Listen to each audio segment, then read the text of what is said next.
জীবনের অর্থ কি? আপনার জন্ম হয়েছিল বস্ত্রহীনতার মধ্যে দিয়ে এবং আপনার মৃত্যু হবে বস্ত্রহীনতার মধ্যে দিয়ে।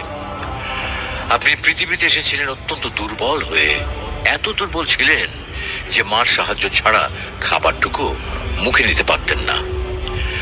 আপনি যখন এই পৃথিবী ছেড়ে চলে যাবেন তখনও আপনি অত্যন্ত দুর্বল আর অসহায় থাকবেন।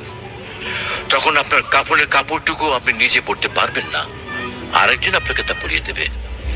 যখন আপনি এই পৃথিবীতে এসেছিলেন তখন আপনার অর্থ সম্পদ কিছুই ছিল না। যখন আপনি এই পৃথিবী ছেড়ে চলে যাবেন তখনও আপনার অর্থ সম্পদ কিছুই থাকবে না। আপনাকে প্রথম গোছল যেমন অন্য কেউ দিয়েছিল, তেমনি আপনার শেষ গোছলও অন্য কেউ দেবে। আপনি যেমন পৃথিবীতে একা এসেছিলেন, ঠিক তেমনি ভাবে আপনাকে পৃথিবী থেকে একাই চলে যেতে হবে। আপনার সঙ্গে আপনার প্রিয়জন কেউ যাবেন না।